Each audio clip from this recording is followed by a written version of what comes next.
ಎಲ್ಲರಿಗೂ ಹನುಮಾನ್ ಜಯಂತಿಯ ಹಬ್ಬದ ಶುಭಾಶಯಗಳು. ಆ್ಯಂಡ್ ನಾವು ಇವತ್ತು ಈ ಒಳ್ಳೆ ದಿನದಲ್ಲಿ ಒಂದು ವ್ಲಾಗ್ನ ಸ್ಟಾರ್ಟ್ ಮಾಡಬೇಕಂತ ಇದ್ವಿ ನಮ್ಮ RCC ಒಂದು ಪೇಜ್ಗೆ. So wishes all the best and support is all the time. ಇವತ್ತು ನಾವು ಸಾಯಿಲ್ ಟೆಸ್ಟಿಂಗಿಗೆ ನಂದಿನಿ ಲೆವೆಲ್ಗೆ ಹೋಗ್ತಾ ಇದ್ದೀವಿ. ಸಾಯಿಲ್ ಟೆಸ್ಟಿಂಗಿಂದ ಏನೇನು ಇಂಪಾರ್ಟೆನ್ಸ್ ಇದೆ, ಯಾಕೆ ಮಾಡಿಸ್ಲೇಬೇಕು, ಏನೇನು ನಮಗೆ ಅದ್ರಲ್ಲಿ ಗೊತ್ತಾಗುತ್ತೆ ಅನ್ನೋ ಪ್ರತಿಯೊಂದು ಡೀಟೇಲ್ಸ್ನ ಎಕ್ಸ್ಪ್ಲೇನ್ ಮಾಡ್ತೀವಿ. ಇವತ್ತು ನನ್ನ ಜೊತೆಗೆ ಭಾರ್ಗವಿ ಆ್ಯಂಡ್ ಅಜಯ್ ಇಬ್ಬರು ಕೂಡ ಬರ್ತಾ ಇದ್ದಾರೆ, ನಮ್ಮ team members. So Bhargavi say hi, Ajay say hi. Hi. So ಇವಾಗ ನಾವು ಆಲ್ರೆಡಿ ನಂದಿನಿ ಲೇಔಟ್ಗೆ ಹೋಗ್ತಾ ಇದ್ದೀವಿ. ವಿ ಆರ್ ನಾವು in Bagalagunte. Will catch you in Nandini layout. Okay, so ನಾನು ಇನ್ನೊಂದು ವಿಷಯ ಹೇಳಬೇಕು. ಏನಪ್ಪ ಅಂತ ಅಂದರೆ, ನಿಮ್ಮ ಕನಸಿನ ಮನೆ ಕಟ್ಕೊಳ್ಬೇಕಾದ್ರೆ ಏನಾದರೂ ನಿಮಗೆ ಕನ್ಸ್ಟ್ರಕ್ಷನ್ ನಾಲೆಡ್ಜ್ ಬೇಕು ಅಥವಾ ಏನಾದರೂ ಡೌಟ್ಸ್ ಇತ್ತು ಅಂತ ಅಂದರೆ, ನಾವು ಕನ್ಸ್ಟ್ರಕ್ಷನ್ ರಿಲೇಟೆಡ್ ನಾಲೆಡ್ಜ್ ಸೀರೀಸ್ನ ಸ್ಟಾರ್ಟ್ ಮಾಡ್ತಾ ಇದ್ವಿ. ಅದು ಇದೇ January 1 ಸ್ಟಾರ್ಟ್ ಆಗುತ್ತೆ. ಸೊ ನಿಮ್ಗೆ ಏನಾದರೂ ಕನ್ಸ್ಟ್ರಕ್ಷನ್ ರಿಲೇಟೆಡ್ ನಾಲೆಡ್ಜಸ್ ಬೇಕು ಅಂತ ಅಂದರೆ, please watch our RCC page in Instagram.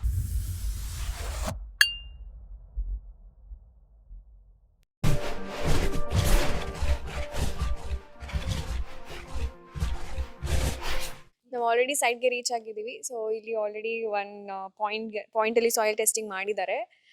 Let's continue what they will tell ಅಂತ. ಸರ್, ಇದು ಸಾಯಿಲ್ ಟೆಸ್ಟಿಂಗ್ ಯಾಕೆ ಇಂಪಾರ್ಟೆಂಟ್ ಆಗುತ್ತೆ ಅಂದರೆ ಬಿಫೋರ್ ಕನ್ಸ್ಟ್ರಕ್ಷನ್ ಏನಾಗುತ್ತೆ ಅಂದರೆ, ಪ್ರೀವಿಯಸ್ ಎಲ್ಲ ಏನಾಗ್ತಿತ್ತು ಅಂದರೆ ನ್ಯಾಚುರಲ್ ಇರ್ತಿತ್ತು. ಮತ್ತು ಅಕ್ಕಪಕ್ಕದವ್ರಿಗೆ ಈ ಸೈಟ್ ಇದೇ ಥರ ಕಂಡೀಷನ್ ಇದೆ ಅಂತ ಗೊತ್ತಾಗ್ತಿತ್ತು. ಬಟ್ ಇವಾಗ ಏನಾಗ್ತಿದೆ ಅಂದರೆ ಬ್ಯಾಕ್ ಫಿಲ್ ಮಾಡ್ತಿರ್ತಾರೆ ಕೆಲವು ಕಡೆ. ಮತ್ತು ಇವಾಗ ಏನಾಗುತ್ತೆ ಅಂದರೆ, ನಾರ್ಮಲ್ಲಾಗಿ ಕೆಲವ್ರು ಏನು ಮಾಡ್ತಾರೆ, ಒಂದು 6 ಫೀಟು 7 ಫೀಟಿಗೆ ಫೌಂಡೇಶನ್ ತಗೊಂಡು ಮಾಡಿಬಿಡ್ತಾರೆ. ಇನ್ ಕೇಸ್ ಏನಾದರೂ ಸಾಯಿಲ್ ಏನಾದರೂ ಲೂಸ್ ಕಂಡೀಷನ್ ಇದ್ದರೆ ಅದು ಸಿಂಕ್ ಆಗೋ ಚಾನ್ಸಸ್ ಇರುತ್ತೆ. ನೀವು ಓವರ್ ಆಲ್ ಬಿಲ್ಡಿಂಗ್ ಮೇಲೆ ಏನು ನೀವು ಇನ್ವೆಸ್ಟ್ ಮಾಡಿರ್ತೀರ ಅದೆಲ್ಲ ಸುಮ್ಮನೆ ವೇಸ್ಟ್ ಆಗುತ್ತೆ. ಸೊ ಒಂದ್ಸಲ ನೀವೇನಾದರೂ ಸಾಯಿಲ್ ಟೆಸ್ಟ್ನ ಮಾಡಿ, ನೀವು ಆಫ್ಟರ್ ಆರ್ಕಿಟೆಕ್ಟ್ ಕಡೆಯಿಂದ ನೀವು ಪ್ಲಾನಿಂಗ್ ತೊಗೊಂಡು ನೀವು ಮಾಮೂಲಿ ನೀವು ಮೂವ್ ಆದರೆ, ಅವಾಗ ನಿಮ್ಗೆ ಏನು ಹೆಲ್ಪ್ ಆಗುತ್ತೆ ಅಂದರೆ, ಏನು ಕಾಸ್ಟ್ ಬೇಕಾಗುತ್ತೆ ಅಷ್ಟು ಕಾಸ್ಟಲ್ಲಿ ನಿಮಗೆ ಎಕ್ಸಾಕ್ಟಾಗಿ ಗೊತ್ತಾಗುತ್ತೆ. ಸೊ ಇವಾಗ ಏನಾಗುತ್ತೆ ಅಂದರೆ ಸರ್, ಇವಾಗ 30-40 ಇತ್ತು ಅಂದರೆ ಮಿನಿಮಮ್ 2 ಪಾಯಿಂಟ್ಸ್ ಮಾಡ್ತಾರೆ. ಇಫ್ ಇನ್ ಕೇಸ್ ಏನಾದರೂ 60-40 ಇತ್ತು ಅಂದರೆ 3 ಪಾಯಿಂಟ್ಸ್ ಇರುತ್ತೆ. ಸಮ್ ಕೇಸಸ್ಸಲ್ಲಿ ಏನಾದರೂ 30-40 ಏನಾದರೂ ಬೋರ್ವನ್ ನಂಬರ್ ಮಾಡಿರ್ತೀವಿ. ಇಫ್ ಇನ್ ಕೇಸ್ ವೇರಿಯೇಷನ್ ಬರುತ್ತೆ. ಕೆಲವೊಂದ್ಸಲ ಏನಾಗುತ್ತೆ ಅಂದರೆ, ಒಂದು ಕಡೆ 6 ಮೀಟರ್ ಹೋಗುತ್ತೆ, ಮತ್ತು ಇನ್ನು ಕೆಲವು ಕಡೆ 1 ಮೀಟರ್ 2 ಮೀಟರ್ಗೆ ವೆದರ್ ಹಾಕೋದು ಆರ್ಡರ್ ಬರುತ್ತೆ. ಸೊ ಆ ಥರ ಟೈಮ್ಸಲ್ಲಿ ಏನಾದರೂ ಆ ಥರ ವೇರಿಯೇಷನ್ ಬಂದಾಗ 1 more ಪಾಯಿಂಟ್ಸ್ ಮಾಡ್ತಾರೆ. 1 more ಪಾಯಿಂಟ್ಸ್ ಮಾಡಿ ಅದರಲ್ಲಿ ಏನು ಬರುತ್ತೆ ನೋಡಿಕೊಂಡು ಅವರೇಜ್ ಮಾಡಿ ಆಮೇಲೆ SPC ಕ್ಯಾಲ್ಕುಲೇಷನ್ ಮಾಡ್ಕೊಡ್ತೀವಿ. ಸರ್, ಓಕೆ, ಇವಾಗ ಇದು ಯಾವ ಡೈಮೆನ್ಷನ್ ಇದೆ ಸರ್? ಒಂದು 15ಗೆ 40 ಇದೆ. 15ಗೆ 40 ಇದೆ. ಸೊ ಇವಾಗ ಸರ್, ನಾವು ಆ ಕಾರ್ನರಲ್ಲಿ ತೊಗೊಂಡು ಈ ಕಾರ್ನರಲ್ಲಿ ತೊಗೊಂಡು ಬೇರೆ ಬೇರೆ ಸಿಗುತ್ತೆ ನಮಗೆ ಸಾಯಿಲ್ ಅಂದರೆ, ಅದು ಏನಾಗುತ್ತೆ ಅಂದರೆ ಮೇಡಮ್, ಒಂದೇ ನಾವು ಎಕ್ಸಾಕ್ಟಾಗಿ ಫೈಂಡ್ ಔಟ್ ಮಾಡೋಕ್ಕಾಗಲ್ಲ. ಇವಾಗ ಏನಾಗುತ್ತೆ ಅಂದರೆ, ಫಿಲ್ಲಿಂಗ್ ವೇರಿಯೇಷನ್ ಬರುತ್ತೆ, ಮತ್ತು ಈಗ ಎನ್ವ್ಯಾಲ್ಯೂಸ್ ಇಂದ ಬರುತ್ತೆ. ಸೊ ಎನ್ವ್ಯಾಲ್ಯೂಸು ವೇರಿಯೇಷನ್ ಬರುತ್ತೆ. ಸೊ ಆ ವೇರಿಯೇಷನ್ನ ಫೈಂಡ್ ಔಟ್ ಮಾಡ್ಕೊಂಡು ಅವರೇಜ್ಗೋಸ್ಕರ ಮಿನಿಮಮ್ 2 ಮಾಡಬೇಕು.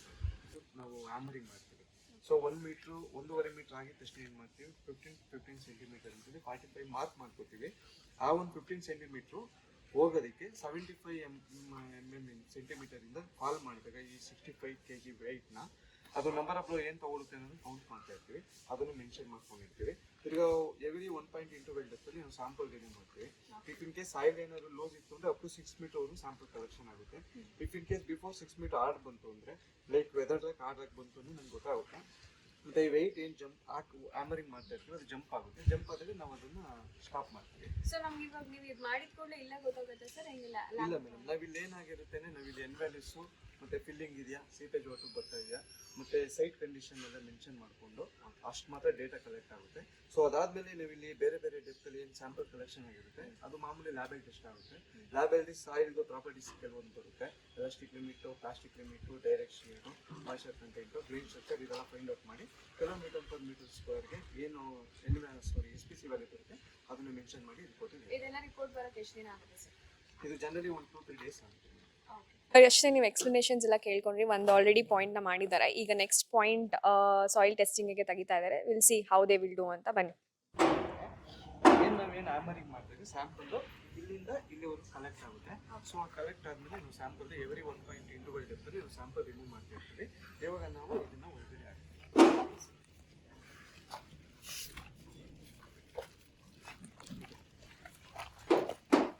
ಈ ಥರ ನಾವು ಸ್ಟ್ಯಾಂಡಿಂಗ್ ಪರ್ಪಸ್ಗೋಸ್ಕರ ಆ ಥರ ಹೋಲ್ ಮಾಡ್ತೀವಿ.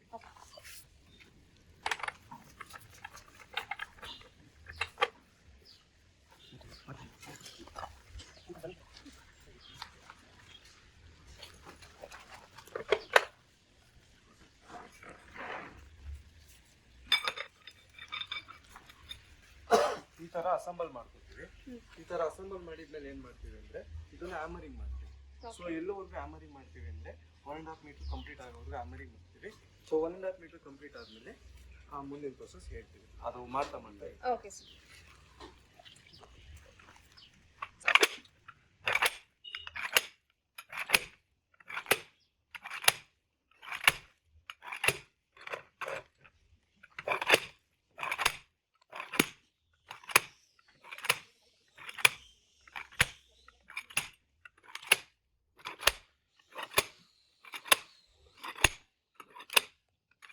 ಅಂತ ಡಿವೈಡ್ ಮಾಡ್ತೀವಿ. ಡಿವೈಡ್ ಮಾಡಿದ್ಮೇಲೆ ಫಸ್ಟ್ 15 ಏನಿದೆ ಅದು ಸೆಟ್ಲ್ಮೆಂಟ್ ಅಂತ ಕರಿತೀವಿ. ನೆಕ್ಸ್ಟ್ 15 ಮತ್ತೆ ನೆಕ್ಸ್ಟ್ 15 ಏನ್ ನಂಬರ್ ಆಫ್ ಬ್ಲೋ ತಗೊಳುತ್ತೆ ಅದನ್ನು ಡೇಟಾ ಶೀಟ್ ಅಲ್ಲಿ ಎಂಟ್ರಿ ಮಾಡ್ತೀವಿ. Okay sir.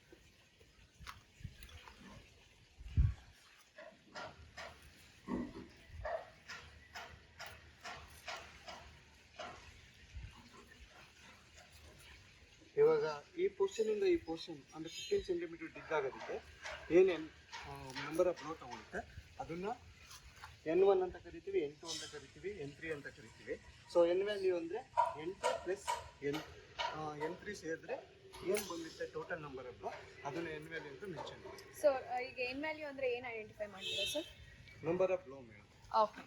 ಅಂದರೆ ಈ ಒಂದು 15 ಸೆಂಟಿಮೀಟರ್ ಏನಿದೆ ಈ 15 ಸೆಂಟಿಮೀಟರ್ಗೆ ಎಷ್ಟು ಏಟ್ ತೊಗೊಳುತ್ತೆ, 75 ಸೆಂಟಿಮೀಟರಿಂದ ಫಾಲ್ ಮಾಡಿದಾಗ ವೆಯ್ಟು ಎಷ್ಟು ತಗೊಳುತ್ತೆ ಅನ್ನೋದನ್ನ ಇದು ಮಾಡ್ತೀವಿ. ಸೊ ಇದರಿಂದ ನಮಗೆ ಕೆಪಾಸಿಟಿ ಎಷ್ಟು ಬ್ಯಾಲೆನ್ಸ್ ಆಗುತ್ತೆ ಈ ಸಾಯಿಲ್ ಅಲ್ಲಿ ಅನ್ನೋದು ಗೊತ್ತಾಗುತ್ತೆ ಅಲ್ವಾ? ಹೌದು ಮೇಡಮ್. ಅದು ಹಾರ್ಡ್ನೆಸ್ ಇನ್ಕ್ರೀಸ್ ಆಗ್ತಿದೆ, ಡಿಕ್ರೀಸ್ ಆಗ್ತಾ ಇದೆ, ಕಾನ್ಸ್ಟೆಂಟ್ ಆಗಿದೆಯಾ ಅನ್ನೋದನ್ನ ನಂಬರ್ ಆಫ್ ಬ್ಲೋ ಇಲ್ಲಿ ನಾವು ಐಡೆಂಟಿಫೈ ಓಕೆ ಮಾಡ್ತೀವಿ. Thank you.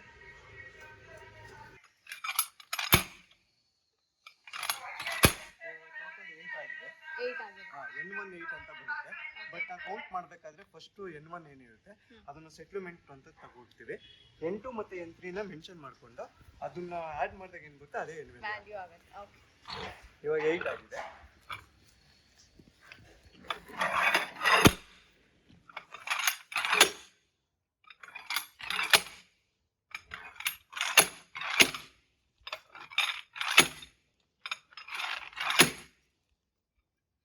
ಇವಾಗ ಏನು ಬಂದಿರುತ್ತೆ ವ್ಯಾಲ್ಯೂಸ್ ಆ ವ್ಯಾಲ್ಯೂಸ್ನ ಮೆನ್ಷನ್ ಮಾಡ್ಕೊತೀವಿ. ಈ ಥರ ನಮಗೊಂದು ಶೀಟ್ ಇರುತ್ತೆ. ಈ ಥರ ಶೀಟಲ್ಲಿ ಅಲ್ಲಿ ಏನು ಬಂದಿರುತ್ತೆ ಫಿಲ್ಲಿಂಗ್ ಇದೆಯಾ, ಇನ್ ಕೇಸ್ ಏನಾರ ವರ್ಕ್ ಮಾಡ್ಬೇಕಾದ್ರೆ ಸೀಪೇಜ್ ಇದೆಯಾ ಅದೆಲ್ಲ ಫೈಂಡ್ ಔಟ್ ಮಾಡ್ಕೊಂಡು ಈ ಥರ ರಿಮೂವ್ ಮಾಡ್ತೀವಿ. ಎವ್ರಿ 1.5 ಮೀಟರ್ ಡೆಪ್ತ್ ಇಂಟರ್ವಲ್ಸಲ್ಲಿ ಸ್ಯಾಂಪಲ್ ರಿಮೂವ್ ಮಾಡ್ತೀವಿ. ಇದು ಡೈರೆಕ್ಟ್ ಹೊಡೆದ್ರೆ ಏನಾಗ್ಬಿಡುತ್ತೆ ಅಂದರೆ ಏನು ಟ್ಯೂಬ್ ಇರುತ್ತಲ್ಲ ಈ ಟ್ಯೂಬಲ್ಲಿ ಮಾತ್ರ ಸ್ಯಾಂಪಲ್ ಕಲೆಕ್ಟ್ ಆಗುತ್ತೆ. ಇವಾಗ ಇಲ್ಲಿಂದ ಇಲ್ಲಿವರೆಗೂ ಏನು ಟ್ಯೂಬ್ ಇದೆ ಈ ಟ್ಯೂಬಲ್ಲಿ ಮಾತ್ರ ಸ್ಯಾಂಪಲ್ ಕಲೆಕ್ಟ್ ಆಗಿರುತ್ತೆ. ಸೊ ಇದನ್ನು ನಾವು ರಿಮೂವ್ ಮಾಡಿ ನೆಕ್ಸ್ಟ್ ಇಫ್ ಇನ್ ಕೇಸ್ ನಾವು ಇದನ್ನ ಡೈರೆಕ್ಟ್ ಹ್ಯಾಮರಿಂಗ್ ಮಾಡಿಬಿಟ್ರೆ ಏನಾಗುತ್ತೆ ಸಾಯಿಲ್ ಒಳಗಡೆ ಕಾಂಪ್ಯಾಕ್ಟ್ ಆಗ್ಬಿಡುತ್ತೆ. ಆಗ N ವ್ಯಾಲ್ಯೂಸ್ ಕರೆಕ್ಟ್ ಆಗಿರುತ್ತೆ.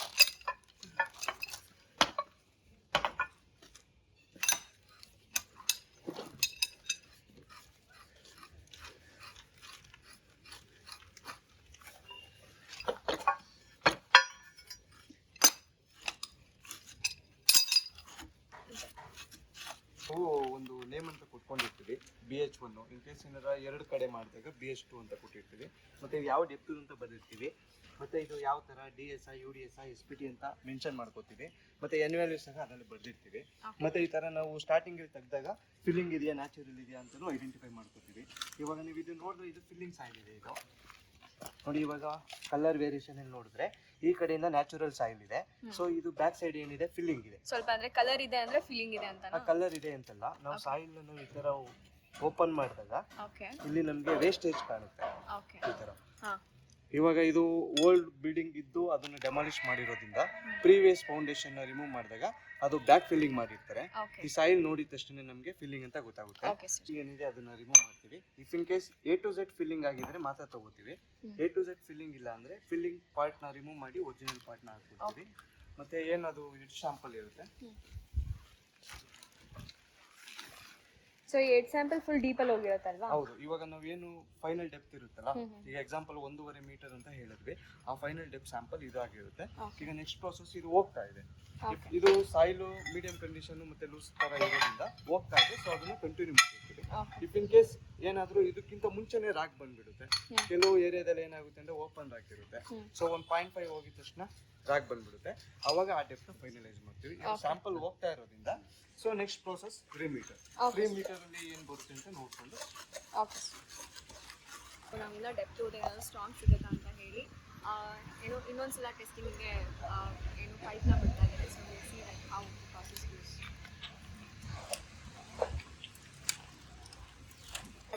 ಹೌದು ಮೇಡಮ್. ಲಾಸ್ಟ್ ಟೈಮ್ ಏನು 1.5 ಮೀಟರ್ಗೆ ಪ್ರೋಸೆಸ್ ಆಯ್ತು, ಹೇಗೇನು ತಿರ್ಗಾ 3 ಮೀಟರ್ಗೂ ಅದೇ ಪ್ರೋಸೆಸ್.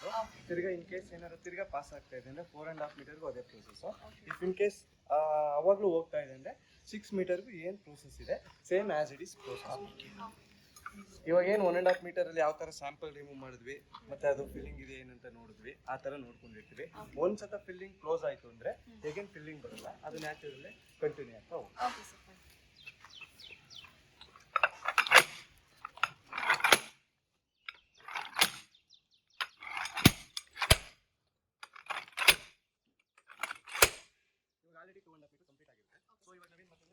ಆಲ್ರೆಡಿ 2.5 ಮೀಟರ್ ಕಂಪ್ಲೀಟ್ ಆಗಿರುತ್ತೆ. ಸೊ ಇವಾಗ ನಾವೇನು ಮಾಡ್ತೀವಿ ಅಂದರೆ 3 ಮೀಟರ್ಗೆ ಅಗೇನ್ ತಿರ್ಗಾ 45 ಸೆಂಟಿಮೀಟರ್ ಮಾರ್ಕ್ ಮಾಡ್ಕೊತೀವಿ.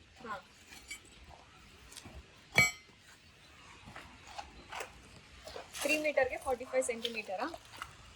ಅಂದರೆ 2.5 ಮೀಟರ್ ಹೋಗ್ಬಿಟ್ಟಿರುತ್ತೆ. ಈಗ ನೆಕ್ಸ್ಟ್ ಏನು ಅರ್ಧ ಮೀಟರ್ ಇರುತ್ತೆ ಅದನ್ನು 45 ಸೆಂಟಿಮೀಟರ್ ಮಾರ್ಕ್ ಮಾಡಿರ್ತೀವಿ. 15 ಅಂತ ಡಿವೈಡ್ ಮಾಡಿರ್ತೀವಿ. ಅದಕ್ಕೆ ಏನು ಮಾಡ್ತೀವಿ, ನಂಬರ್ ಆಫ್ ಬ್ಲೋ ಕೌಂಟ್ ಮಾಡ್ತೀವಿ. ಇವಾಗ ಇಲ್ಲಿವರೆಗೂ ಹ್ಯಾಮರಿಂಗ್ ಮಾಡಿದ್ದು ಕೌಂಟ್ ಆಗಿರುತ್ತೆ. ಇವಾಗ ನಾವು 2 ಮೀಟರಿಂದ ಏನು ಹ್ಯಾಮರಿಂಗ್ ಮಾಡಿರ್ತೀವಿ ಅದು ಕೌಂಟ್ ಆಗಿರಲ್ಲ.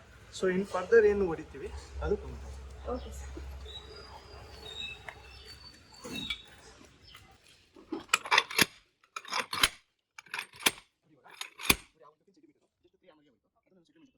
ನೆಕ್ಸ್ಟ್ 15 ಏನಿದೆ ಅದನ್ನ ಹ್ಯಾಮರಿಂಗ್ ಮಾಡಿ ಏನು ಬರುತ್ತೆ ಲಾಸ್ಟ್ ಟೈಮ್ 8 ಹೋಗಿತ್ತಲ್ಲ ಅದು 40 ಸೆಂಟಿಮೀಟರ್ 8 5 ಇವಾಗ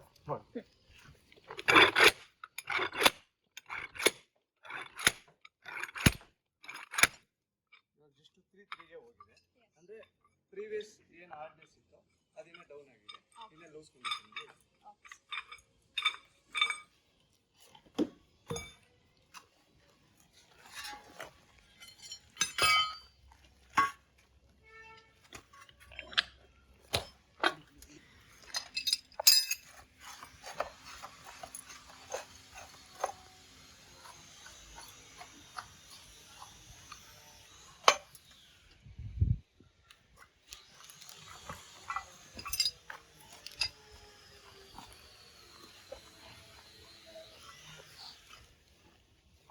ನೋಡಿ ಇದು 3 ಮೀಟರ್ ಸ್ಯಾಂಪಲ್.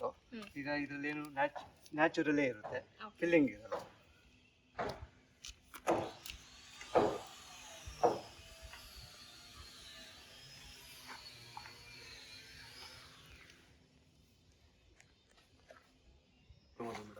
ಅಂದ್ರೆ ಇವಾಗ ನಾವು ನೋಡಿ, ಇವಾಗ ನಾವು ಈ ಸೈನ್ ನೋಡಿದ್ರೆ ಇವಲ್ಲ ಆ ಒಂದು 15 ಈಸಿಯಾಗಿ ಹೋದ್ರೆ ಹೌದು. ಅದು ಜನರಲಿ ಏನಾಗುತ್ತೆ ಅಂದ್ರೆ ತುಂಬಾ ಹಾರ್ಡ್ ಅಂದ್ರೆ ಅದು ವೆಯ್ಟ್ ಜಂಪ್ ಆಗುತ್ತೆ. ಹಾರ್ಡ್ ಹಾಕೋ ಅಂದ್ರೆ ವೆಯ್ಟ್ ಜಂಪ್ ಆಗುತ್ತೆ. ಇಲ್ಲ ಅಂದ್ರೆ ಆ ಒಂದು 15 ಸೆಂಟಿಮೀಟರ್ ಇವಾಗ ಜಸ್ಟ್ 3 ಹೋಗ್ತಾ ಇದೆಯಲ್ಲ, ಆ ಒಂದು 3 ಪ್ಲೇಸ್ ಅಲ್ಲಿ 15 20 ಆ ತರ ತಗೊಂಡ್ರೆ ಒಂದು 15 ಸೆಂಟಿಮೀಟರ್ ಅದು ಮೀಡಿಯಮ್ ಹಾರ್ಡ್ ಅಂತ ಬರುತ್ತೆ. ನೋಡಿ ಇವಾಗ ವೆಯ್ಟು ನಮಗೆ ಅಬ್ಸರ್ವ್ ಆಗಿದೆ, ಗಟ್ಟಿ ಕೆಳಗಡೆ ಬಂದಿದೆ. ಸೊ ಇಲ್ಲಿವರೆಗೆ ಏನಾಗ್ತಿತ್ತು, ಹ್ಯಾಮರಿಂಗ್ ಮಾಡಿದಾಗ ಡೈರೆಕ್ಟ್ ಹೋಗ್ತಾ ಇತ್ತು. ಇವಾಗ ವೆಯ್ಟ್ ಜಂಪ್ ಆಗುತ್ತೆ. ಯಾವಾಗ ಜಂಪ್ ಆಗ್ತಾ ಇರುತ್ತೆ ಅಲ್ಲಿ ನಮಗೆ ಈ ವೆಯ್ಟ್ ಜಂಪ್ ಆಗೋ ಮೂಮೆಂಟ್ ಅಲ್ಲೇ ಅದು ಯಾವ ತರ ಸಾಯಿಲ್ ಅನ್ನೋದು ಒಂದು ಜನರಲ್ ಆಗಿ ಗೊತ್ತಾಗುತ್ತೆ. ಅದು ಸ್ಟ್ರಾಂಗ್ ಇದೆ ಅಂತ ಫೀಲ್ ಆಗುತ್ತೆ. ಅದು ಜನರಲ್ ಆಗಿ ಅದು SPC ವ್ಯಾಲ್ಯೂ ಏನದು ಲ್ಯಾಬ್ ಟೆಸ್ಟ್ ಆದ್ಮೇಲೆ ಗೊತ್ತಾಗುತ್ತೆ. ಇವಾಗ ಅಬ್ಸರ್ವ್ ಮಾಡಿದ್ರೆ ಇದು ಸ್ವಲ್ಪ ಲೈಟ್ ಆಗಿ ಜಂಪ್ ಆಗುತ್ತೆ, ಅದನ್ನ ನೋಡ್ಬೋದು. ಇದು ಈ ತರ ಯಾವಾಗ ಜಂಪ್ ಆಗ್ತಾ ಇರುತ್ತೆ ಅದೊಂದು ಸ್ವಲ್ಪ ಹಾರ್ಡ್ ಕಂಡೀಷನ್ ಇರುತ್ತೆ. ಸೊ ಹಾರ್ಡ್ ಕಂಡೀಷನ್ ಅಂದ್ರೆ ರಾಕ್ ಲೇಯರ್ ಇರುತ್ತೆ. ಸೊ ರಾಕ್ ಲೇಯರ್ ಬಂದಾಗ ಈ ತರ ಜಂಪ್ ಆಗುತ್ತೆ, ಅದರ್ವೈಸ್ ಹೋಗ್ತಾ ಇದೆ. ನೋಡಿ ಇದು ತುಂಬಾ ಹಾರ್ಡು. ಯಾವಾಗ ಈ ತರ ತುಂಬಾ ಜಾಸ್ತಿ ಬರುತ್ತೆ ಅವಾಗ ಏನ್ ಮಾಡ್ತೀವಿ ಅಂದ್ರೆ ಒಂದು ಮಾರ್ಕ್ ಹಾಕೊಂತೀವಿ, ಅದೇನಿದೆ ಅಂತ ನೋಡ್ಕೊಂತೀವಿ. ಪ್ರೀವಿಯಸ್ ಕಂಡೀಷನ್ ಎಲ್ಲ ಅದು ಏನ್ ಡೆಪ್ತ್ ಇದೆ ಅಂತ ನೋಡ್ಕೊಂಡು ಫೈನಲೈಸ್ ಮಾಡಿ ಆ ಡೆಪ್ತ್ಗೆ ಟರ್ಮಿನೇಟ್ ಮಾಡ್ತೀವಿ. ಟರ್ಮಿನೇಟ್ ಮಾಡಿದ್ಮೇಲೆ ಇದೇನು ಲ್ಯಾಬ್ ಟೆಸ್ಟ್ ಆಗುತ್ತೆ ಅದನ್ನು ನೋಡ್ಕೊಂಡು ಯಾವ ಡೆಪ್ತ್ಗೆ ಫೌಂಡೇಶನ್ ಹಾಕೋಬೇಕು ಅನ್ನೋದನ್ನ ಮೆನ್ಷನ್ ಮಾಡಿ ರಿಪೋರ್ಟ್ ಓಕೆ ಸರ್. ಯಾಕೆಂದ್ರೆ ತುಂಬಾ ಅಷ್ಟು ಹೊಡೆಯೋದಕ್ಕಾಗಲ್ಲ. ಯಾಕೆಂದ್ರೆ ಜಾಸ್ತಿ ಹೊಡೆದಾಗ ಏನಂದ್ರೆ ಟೂಲ್ಸು ಡ್ಯಾಮೇಜ್ ಆಗುತ್ತೆ. ಸೊ ಅದು ನಾರ್ಮಲ್ ಕಂಡೀಷನ್ ಇದ್ದು ಹ್ಯಾಮರಿಂಗ್ ಮಾಡಿದಾಗ ಹೋಗ್ತಾ ಇದ್ದೆ ನಾವು 3 ಮಾರ್ಕ್ ಹಾಕಿ ಎನ್ವೆಲಿಸ್ ನೋಡ್ಕೊತೀವಿ. ಇದು ತುಂಬಾ ಗಟ್ಟಿ ಬರ್ತಾ ಇರೋದ್ರಿಂದ ಸೊ ಒಂದು 15 ಸೆಂಟಿಮೀಟರ್ ಮಾರ್ಕ್ ಮಾಡಿರ್ತೀವಿ. ಈಗ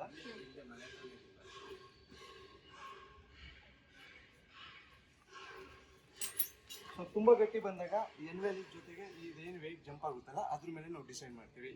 ಈಗ ಏನಾಗುತ್ತೆ ಅಂದ್ರೆ ನಾವು ಈ 15 ಸೆಂಟಿಮೀಟರ್ ಹೋಗೋವರೆಗೂ ಹೊಡೆಯಲ್ಲ. ಇದು ಜಾಸ್ತಿ ಜಂಪ್ ಆಗೋದ್ರಿಂದ ಒಂದು 10 ಹ್ಯಾಮರಿಂಗ್ ನೋಡ್ತೀವಿ. ಅದು ಅದೇ ತರ ಬರ್ತಾ ಇದೆ ಅಂದ್ರೆ ಇಮಿಡಿಯೇಟ್ ಸ್ಟಾಪ್. ಓಕೆ 10 ಹ್ಯಾಮರಿಂಗ್ ತಗೊಳ್ತೀರಾ ಈಗ ಹಾಡಿದೆ ಅಂತ? 1 2 3 4 ಓಕೆ. ಇವಾಗೇನು ಈ ಥರ ಜಂಪ್ ಈ ಥರ ವೆಯ್ಟ್ ಯಾವಾಗ ನಾವು ಲೋಡ್ ಕೊಡ್ತೀವಿ, ಲೋಡು ಯಾವಾಗ ಒಳಗಡೆ ರೆಸಿಸ್ಟ್ ಮಾಡುತ್ತೆ ಆ ಲೋಡ್ ಎಗಿನ್ ತಿರ್ಗಿ ಆಪೋಸ್ ಬರುತ್ತೆ. ಸೊ ಆಪೋಸ್ ಬರೋದ್ರಿಂದ ಅದು ವೆಯ್ಟ್ ಜಂಪ್ ಆಗುತ್ತೆ. ಓಕೆ ನೋಡಿದ್ವಿ ಎಷ್ಟು ಲೈಕ್ ಇದು 50-40ಗೆ 2 ಪಾಯಿಂಟ್ಸ್ನ ತೊಗೊಂಡಿದ್ದಾರೆ. 2 ಕಡೆನೂ ಸೇಮ್ ಬಂದಿದೆ ಅಂತ ಅಂದರೆ they are stopping it. If in case ಏನಾದರೂ ಮತ್ತೆ ಸಾಯಿಲ್ ಏನಾದರೂ ಅದರಲ್ಲಿ ಸ್ಟೋರ್ ಆಗಿತ್ತು ಅಂತ ಅಂದರೆ then again they have to proceed with the 3rd point. But ಇಲ್ಲಿ ಏನು ಹಂಗಾಗಿಲ್ಲ, they are stopping the soil testing. Okay sir, ಇದು ನಿಮ್ದು ಏನಾದರೂ ಗೌರ್ಮೆಂಟ್ ರಿಜಿಸ್ಟರ್ಡ್ ಆ ಥರ ಏನಾದರೂ ಇರುತ್ತಾ ಅಥವಾ ಪ್ರೈವೇಟಾ? ನಮ್ಮದು ಪ್ರೈವೇಟು ಮೇಡಮ್. ಅಂದರೆ ಪ್ರೈವೇಟ್ ಕಂಪ್ನಿ ಆದರೂ ಸಹ ನಮ್ಮದು ಗೌರ್ಮೆಂಟ್ ರಿಲೇಟೆಡ್ ಏನು ಸರ್ಟಿಫಿಕೇಟ್ಗಳು ಇರುತ್ತೆ ಆ ಸರ್ಟಿಫಿಕೇಟ್ ತಗೊಂಡು ರಿಜಿಸ್ಟರ್ ಆಗಿರುತ್ತೆ. ಸೊ ಅದ್ರ ಬೇಸ್ ಮೇಲೆ ನಮ್ಮದು ಇದಿರುತ್ತೆ ಮೇಡಮ್. ಈ ನಮ್ಮದು ಏನು ಸಾಯಿಲ್ ಟೆಸ್ಟಿಂಗ್ ಕಂಪ್ನಿ ಇದೆ ಇದ್ರದ್ದು ಎಲ್ಲ ಕಡೆನೂ ಅಪ್ರೂವ್ ಆಗುತ್ತೆ ಮೇಡಮ್. ಓಕೆ, ಸಾಯಿಲ್ ಟೆಸ್ಟಿಂಗ್ ಮುಗೀತು. ನೀವು ನೋಡಿದ್ರಿ ಲೈಕ್ 2 ಪಾಯಿಂಟ್ಸ್ನಲ್ಲಿ ಸಾಯಿಲ್ ಟೆಸ್ಟಿಂಗ್ ಮಾಡಿದ್ದಾರೆ. ಒಂದು ಕಡೆ 2 ಕಡೆನೂ ಸೇಮ್ ಡೆಪ್ತ್ಗೆ ಸಿಕ್ಕಿದೆ. ಆ್ಯಂಡ್ ಇದರಲ್ಲಿ ಸೀಪೇಜ್ ಇದೆ ಅಂತ ಹೇಳ್ತಾ ಇದ್ದಾರೆ. ಸೀಪೇಜ್ ಇತ್ತು ಅಂತಂದರೆ ಅವರು ಬೇರೆ ಟ್ರೀಟ್ಮೆಂಟ್ಸ್ ಮಾಡಬೇಕಾಗತ್ತೆ ಆ್ಯಂಡ್ ಅದನ್ನೆಲ್ಲ ರಿಮೂವ್ ಮಾಡಬೇಕಾಗತ್ತೆ. ಬೇಸ್ಡ್ ಆನ್ ದಿಸ್ ಇಲ್ಲ ಸೀಪೇಜ್ ಜಾಸ್ತಿ ಬರ್ತಿದೆ ಅಂತ ಅಂದರೆ ಅವರು ಲೈಕ್ ಫೌಂಡೇಶನ್ ಸ್ಟ್ರಕ್ಚರ್ಸು ಆಮೇಲೆ ಫೌಂಡೇಶನ್ ಹೇಗೆ ಹಾಕಬೇಕು ಅದೆಲ್ಲನೂ ಚೇಂಜಸ್ ಆಗುತ್ತೆ. ಅಂದರೆ ಕಾಸ್ಟ್ ಎಫೆಕ್ಟಿವ್ ಆಗುತ್ತಾ ಕಾಸ್ಟ್ ಕಮ್ಮಿ ಆಗುತ್ತಾ ಅಂತ ನಾವು ನೋಡಬೇಕಾಗತ್ತೆ. ಸೊ ಇದೆಲ್ಲ ಗೊತ್ತಾಗೋದು ಓನ್ಲಿ ಆಫ್ಟರ್ ರಿಪೋರ್ಟ್ ಕಮ್ಸ್. ಎಲ್ಲರೂ ಸಾಯಿಲ್ ಟೆಸ್ಟಿಂಗ್ ನೋಡಿದ್ರಿ ಹೇಗೆ ಮಾಡ್ತಾರೆ ಅಂತ. ಸೊ ನಮ್ಮ ಅಜ್ಜ ಅಂದ್ಕೊಂಡಿದ್ದ ಲೈಕ್ ಟೆಸ್ಟ್ ಟ್ಯೂಬ್ ಒಳಗಡೆ ಸಾಯಿಲ್ ಹಾಕ್ಬಿಟ್ಟು ಕೆಮಿಕಲ್ ಹಾಕ್ಬಿಟ್ಟು ಸಾಯಿಲ್ ಟೆಸ್ಟಿಂಗ್ ಮಾಡ್ತಾರೆ ಅಂತ. ಅವನು ಇಷ್ಟು ದೊಡ್ಡ ಪ್ರಾಸೆಸ್ ಇದೆ ಅಂತ ಗೊತ್ತಾದ್ಮೇಲೆ ವಾವ್ ಅಂತ ಫೀಲ್ ಆದ. ಸೊ ಏನಂದರೆ ಬಲ್ಬೋನ್ ಮೂಮೆಂಟ್ ಥರ ಇತ್ತು ಅವನಿಗೆ. ನಿಮಗೂ ಏನಾದರೂ ಅದೇ ಥರ ಫೀಲ್ ಆಗ್ತಾಯಿದೆ? ಓಕೆ, ಸಾಯಿಲ್ ಟೆಸ್ಟಿಂಗ್ ಈ ಥರ ಎಲ್ಲ ಪ್ರಾಸೆಸ್ ಇದೆ, ಹಿಂಗೆಲ್ಲ ತಿಳ್ಕೊಬೇಕು ಅಂತ. ಮುಂದೆ ಈ ಥರ ಸೇಮ್ ಅಂದರೆ ಡಿಫ್ರೆಂಟ್ ಕಾನ್ಸೆಪ್ಟ್ ಡಿಫ್ರೆಂಟ್ ಟಾಪಿಕ್ನ ತೊಗೊಂಡು ಇದೇ ಥರ ವೀಡಿಯೋಸ್ ಮಾಡಿ ನಿಮಗೆ ಎಲ್ಲ ಇನ್ಫಾರ್ಮೇಷನ್ನ ಕೊಡ್ತಾ ಹೋಗ್ತೀವಿ. Don't forget follow the RCC page and we always expect your support and wishes. Thank you so much.